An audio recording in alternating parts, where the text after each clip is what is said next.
All right. Now we're really starting to look like a motor. Now I've had it mocked up today. The cylinder heads are bolted down. All that's fine and dandy. But today's video, I'm going to be talking about one mistake I made. Sorry for filming this myself. I was just sort of doing this after work. Wanted to do it because I know tomorrow's going to be really busy. Well, anyway, you can refer back to old videos to see, what all's in this thing. But those are my 601 heads that come back from the machine shop, and they're bolted down. Everything's great, but I'm making one change. I've got all my parts, but I'm going to change the camshaft. So the reason I'm changing my camshaft, it's not a big cam at all. Of course, this is done on a cam analyzer, so your lift won't be spot on. But the issue I have is when I spec this cam out for this engine, at the time I had the Swirlport TBI heads on it with a 64cc chamber. I was trying to get some cylinder pressure out of this dog, that way it would, run. Well, when I took those heads to the machine shop, they were both busted, and I found these 601s for $100. So I go get these 601s. 601s are not a terrible head. It's a 172 intake, 1.50 exhaust, so the valves are pretty, whatever. But it's just a 305. The valves won't really be much of a problem. The intake runners are far superior to the Swirlport TBI heads, so that is an upgrade. But what's also an upgrade is they have 53cc combustion chambers. And these heads have been milled by the previous owner that were on the engine, so I'm not sure how much they're milled. Probably just enough to clean them up. But we can safely assume that the combustion chambers are going to be around 53 to 52 cc's. Well, that's great. That's going to get me, over 9-to-1 compression with the stock dome with 4 valve relief pistons. That's a great thing. But the issue I'm running into is with my compressed thickness on my head gasket, how far the piston is in the hole.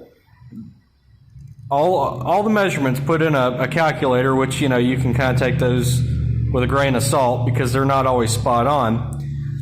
But roughly this engine's sitting around 9.22 to 1, so 9.2 to 1, So that's pretty good. The problem is that with this camshaft, since I have this cam, designed to give me a lot of cylinder pressure, the intake's closing, the measurement they measured at's at 50 thousandths, 34.3 degrees. Well, it's building cylinder pressure all right. The dynamic compression on this engine is 8.7 to 1.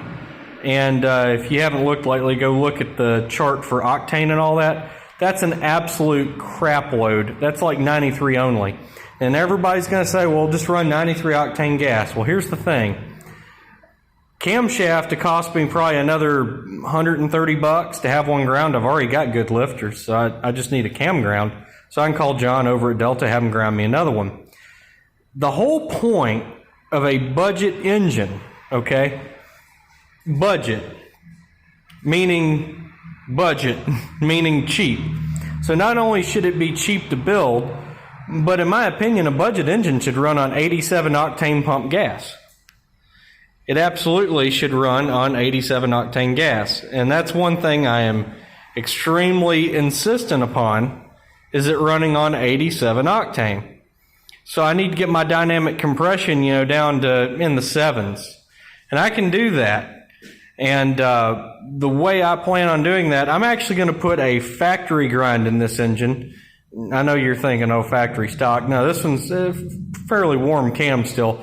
I'm going to put the L79 grind in it, which stock is, I believe, 224 at 50 on the duration. And the lift is 447 with a 1.5 to 1 ratio rocker arm, and it's on a 112. And that 112 should get this thing down to where I can run 87 octane pump gas.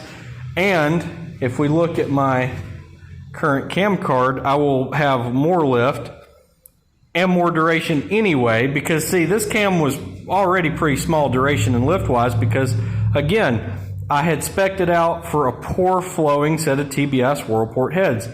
These heads aren't exactly the greatest thing in the world, but they do flow more than a TBS Whirlport head. So going with a little bit more lift and a little bit more duration, going to the L79 cam, not only will I get to run 87 octane fuel, but I'll probably pick up another, 15, 20 horsepower over the cam I have now. Will it lose some low-end torque? Maybe a touch, but I don't mind giving up 10 foot-pounds for 15 to 20 horsepower. But that's basically where I am on the engine. I've been getting everything kind of together. Everything's nice and painted. See, you won't see the engine in the van. So I just want everything clean. So everything's, nice and clean. Like, just high gloss black engine enamel on everything. Easy to touch up later. Easy to clean. Doesn't show a lot of leaks or anything like that. There's my free Edelbrock 600 CFM carburetor. Thanks, Chris Gorham. Appreciate it. But yeah, so that's basically where I'm at. New head bolts, Fel-Pro head gaskets. I'm doing it right. But yeah, this thing with the L79 cam, it's going to be a much hotter engine anyway. We might actually, get a little more power than we were anticipating. Now this is where my laziness comes in on this engine. So a lot of people are asking me if I'm going to run headers. The answer is no. Chevrolet Astros suck to put spark plugs in. If you have headers, they're even worse. Small block Chevys with headers aren't all that fun to put plugs in because you got to use a boxed in wrench on everything, but as tight as the actual body is inside the doghouse around the sides of the engine, I want exhaust manifolds where I can change plugs easily. I like, again, budget engine. I want it to run on regular store-bought oil, 87 octane fuel, and I want to be able to maintain it and work on it because this is also going to be I drive this thing every day. And so I'll be driving this thing everywhere. I'm driving it to the International Nationals, driving it all the way back. It has AC, heat, power brakes, all that. This is a driver. So I am swiping the exhaust manifolds off of a 350 my dad has. And these are old G-body manifolds, and these are actually the ones they tell you to use when you do a V8 Astro swap. Because you can change all the plugs from underneath. You don't actually have to do it over the through the doghouse. You can get underneath and you have access to all your plugs. And the best part about it too is packaging wise, these manifolds package in an Astro really well, so I'm very fortunate to be getting those for free. Will that hurt some horsepower? Probably. It's probably going to be the difference between this being a 300 horsepower engine and now it's probably going to be a 275 horsepower engine. But that's fine. If this thing makes 275 horsepower with the L79 cam and the manifolds and runs on 87 octane pump gas, I'm totally cool with 275 horse if it's on 87 octane, and this thing's probably going to make 330, 340 foot-pounds of torque. So it's not going to run bad, and Astros aren't heavy. But I just basically wanted to give y'all an update on it. And there it is, guys. Appreciate y'all. See y'all next time.